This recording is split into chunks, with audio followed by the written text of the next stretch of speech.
ꯃꯥꯡꯈꯤꯕ ꯀꯃꯜ ꯕꯥꯕꯨ ꯉꯁꯤꯐꯥꯎꯗ ꯊꯤꯕ ꯈꯪꯗ꯭ꯔꯕ ꯃꯇꯨꯡ ꯑꯃꯨꯛ ꯃꯤꯑꯣꯏ ꯑꯃꯃꯨꯛ ꯃꯥꯡꯈ꯭ꯔꯦ꯫ ꯄꯣꯠ ꯆꯩ ꯃꯃꯜ ꯈ꯭ꯋꯥꯏꯗꯒꯤ ꯋꯥꯡꯕ ꯏꯟꯗꯤꯌꯥꯒꯤ ꯁ꯭ꯇꯦꯠ ꯑꯁꯤ ꯃꯅꯤꯄꯨꯔꯅ ꯑꯣꯏꯔꯦ꯫ ꯍꯦꯜꯂꯣ ꯆꯨꯅ ꯃꯌꯥꯝ ꯈꯨꯔꯨꯝꯖꯔꯤ ꯃꯌꯥꯝ ꯄꯨꯝꯅꯃꯛꯄꯨ ꯉꯁꯤ ꯄꯨꯗꯨꯅ ꯂꯥꯛꯂꯦ ꯑꯅꯧꯕ ꯑꯞꯗꯦꯠ ꯑꯃ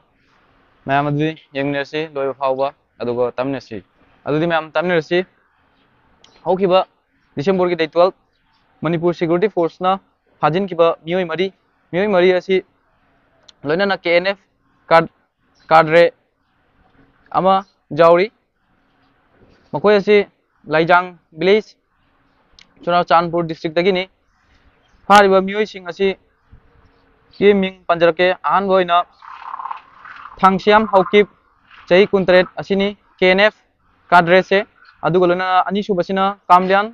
ꯆꯍꯤꯅ 33, ꯑꯗꯨꯒ ꯑꯍꯨꯝꯁꯨꯕꯁꯤꯅ ꯃꯦꯜꯁꯣꯝ ꯆꯍꯤꯅ 10,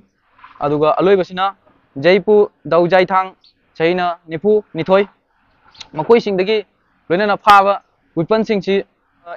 MA1 MKI ꯃꯌꯥꯟꯃꯥꯔ ꯑꯁꯣꯜꯠ ꯔꯥꯏꯐꯜ ꯑꯃꯈꯛ, ꯑꯗꯨꯒ ꯏꯌꯔꯒꯟ ꯑꯃꯈꯛ, ꯑꯗꯨꯒ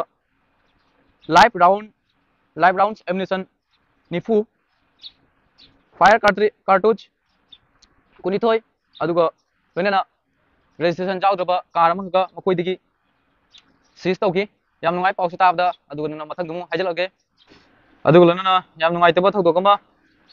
ꯑꯩꯅ ꯐꯦꯁꯕꯨꯛꯇꯒꯤ ꯐꯪꯖꯔꯛꯄ ꯄꯣꯁꯅꯤ, ꯃꯌꯥꯝꯗ ꯎꯠꯆꯔꯛꯀꯦ꯫ ꯑꯩꯈꯣꯏꯅ ꯈꯨꯜ ꯉꯥꯛꯂꯤꯕꯁꯦ ꯆꯍꯤ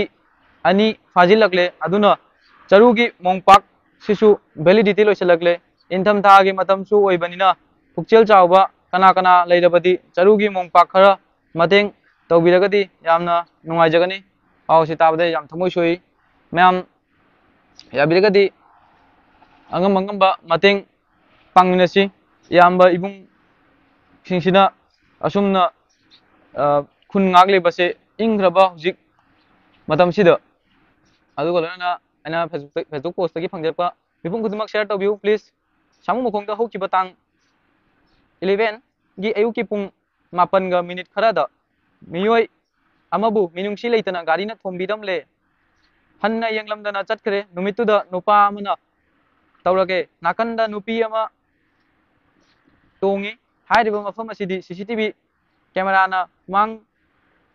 ꯇꯨꯡ ꯊꯠꯇꯨꯅ ꯂꯩꯔꯤꯕ ꯃꯐꯝꯅꯤ꯫ CCTVꯒꯤ ꯃꯇꯦꯡꯗꯒꯤ ꯒꯥꯔꯤ ꯑꯗꯨ ꯃꯁꯛ ꯈꯪꯂꯦ꯫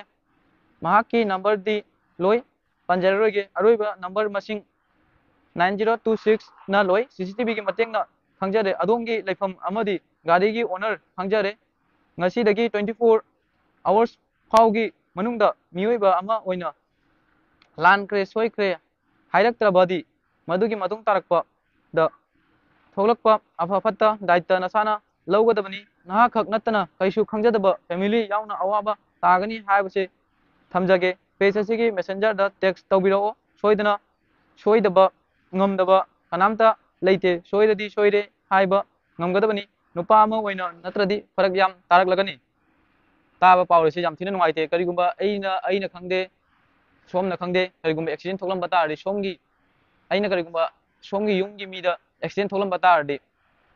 ꯑꯩꯅ ꯑꯗꯨ ꯍꯨꯟꯖꯦꯛꯂꯝꯂꯒ ꯆꯦꯟꯈꯤꯕ ꯇꯥꯔꯗꯤ, ꯁꯣꯝꯒꯤ ꯃꯤ ꯁꯣꯛꯂꯤꯕ ꯑꯗꯨ ꯀꯔꯤꯒꯨꯝꯕ ꯌꯥꯝ ꯊꯤꯅ ꯑꯦꯃꯥꯔꯖꯦꯟꯁꯤ ꯑꯣꯏꯔꯝꯕ ꯇꯥꯔꯗꯤ ꯃꯍꯥꯛ ꯑꯗꯨ ꯀꯅꯥꯝꯇ ꯂꯩꯇ꯭ꯔꯦ ꯈꯜꯂꯣ, ꯀꯅꯥꯅ ꯌꯦꯡꯕꯤꯒꯅꯤ?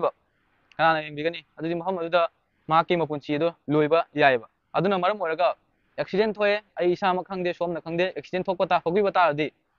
ꯃꯌꯥꯝ ꯌꯥꯔꯤꯃꯈꯩ ꯊꯣꯛꯈ꯭ꯔꯦ ꯂꯥꯟ ꯁꯣꯏꯗꯕ ꯃꯤꯑꯣꯏꯕꯅ ꯁꯣꯏꯗꯕ ꯑꯁꯤ ꯂꯩꯅꯥꯁꯨ ꯌꯥꯎꯄꯣꯟꯇꯦꯕ꯫ ꯑꯗꯨꯅ ꯃꯔꯝ ꯑꯣꯏꯔꯒ ꯁꯣꯏꯈ꯭ꯔꯗꯤ ꯃꯇꯥꯡ ꯑꯗꯨꯗ ꯀꯔꯤ ꯇꯧꯕ ꯌꯥꯕ ꯌꯥꯗꯕ ꯑꯗꯨ ꯇꯧꯔꯒ ꯃꯇꯨꯡꯗ ꯀꯣꯟꯅ ꯇꯥꯔꯛꯄ ꯐꯤꯕꯝ ꯑꯗꯨ ꯂꯧꯕꯤꯒꯗꯕꯅꯤ꯫ ꯃꯌꯥꯝ ꯑꯁꯤꯃ ꯊꯝꯖꯔꯤ꯫ ꯑꯗꯨꯒ ꯂꯣꯏꯅꯅ ꯑꯩꯉꯣꯟꯗ ꯑꯃꯗꯤ ꯂꯩꯉꯥꯛꯇ ꯆꯩꯕꯤꯔꯤꯕꯁꯤꯡ ꯑꯆꯨꯝꯕ ꯀꯔꯤꯅꯣ ꯈꯟꯅ ꯊꯥꯒꯠꯄꯤꯌꯨ꯫ ꯀꯔꯤꯒꯨꯝꯕ ꯂꯩꯉꯥꯛꯅ ꯂꯥꯜꯂꯝꯂꯕꯗꯤ ꯑꯩꯕꯨ ꯐꯥꯁꯤ ꯇꯧ꯫ ꯁꯦꯝ ꯕꯤꯔꯦꯟ꯫ ꯑꯗꯨꯒ ꯂꯣꯏꯅꯅ ꯇ꯭ꯔꯥꯏꯕꯦꯜ ꯑꯐꯦꯛꯁ ꯃꯤꯅꯤꯁꯇꯔ ꯂꯦꯠꯄꯥꯎ ꯃꯥꯡꯈ꯭ꯔꯕ꯭ꯔꯥ ꯍꯥꯏꯅ ꯃꯌꯥꯝꯅ ꯀꯣꯏꯊꯤ ꯊꯤꯔꯤ꯫ ꯃꯌꯥꯝ ꯑꯃꯁꯨ ꯌꯥꯝ ꯅꯨꯡꯉꯥꯏꯇꯕ ꯊꯧꯗꯣꯛ ꯑꯃ ꯃꯥꯡꯈꯤꯕ ꯀꯃꯜ ꯕꯥꯕꯨ ꯉꯁꯤꯐꯥꯎꯗ ꯊꯤꯕ ꯈꯪꯗ꯭ꯔꯕ ꯃꯇꯨꯡ ꯑꯃꯨꯛ ꯃꯤꯑꯣꯏ ꯑꯃꯃꯨꯛ ꯃꯥꯡꯈ꯭ꯔꯦ꯫ ꯍꯧꯈꯤꯕ date 5 12 December-gi pung 6 PM taba matamda khabamda leiba masagi yumdagi thokibadagi ngasi phawba hanjilaktre mahaki manatongi sarukta asangba dakpham ama lei mamingna Gedian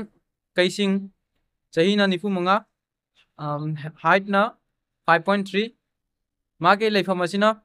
khabam maning leikai Mandri Pukri aduga mana litkiba asi black jogging shirt with jeans long pant yam nungai taw thodongni kanagumna kariguma thengnebiba tardi makara piriba number asida contact tobiro ma'am maming number asi haijalagage 9612882354 asigi number asida kanagumna thengnebiba tardi contact tobiro ma'am yam nungai taw thodongni ama manghiba matung hasi phawda thiba khangde matung ama mu mangse legle ni Manipur se kari haigeduna khangde ima lebak se loisalekle aduga aloi boina पोचै ममल ख्वाइदगी वांगबा India की state असी मणिपुर ना ओइरे याम थि थमोय सोनियाय ओइबो वारिनी मणिपुर से साथीना पोचै तांगले state पुनमक्तगी ओइना तांगले हाइरी yam ताबदा yam नुवाइत्रे yam Thina Chang हंगले Manipur तांगलेबा पोचै खुतांग असिगा लोइनाना थोकलिबा source of income असिगा याम थिना केनारगले हौजिक असुमना ओइरगले पतारदे मणिपुर से तप तपना करी ओइरकदी हाबदो मयामसु बिदिनी अदुना मैम वीडियो से स्वाई मतंग सिदा लोसिनजरगे अदुगा सोइखिबा लानखिबा जारौसु ngakpigani aduga adudi mathangda mu thengnajarasi मैम अदुदी काइनल मिनरसी विदाय लौजरगे अस्वाई सिदा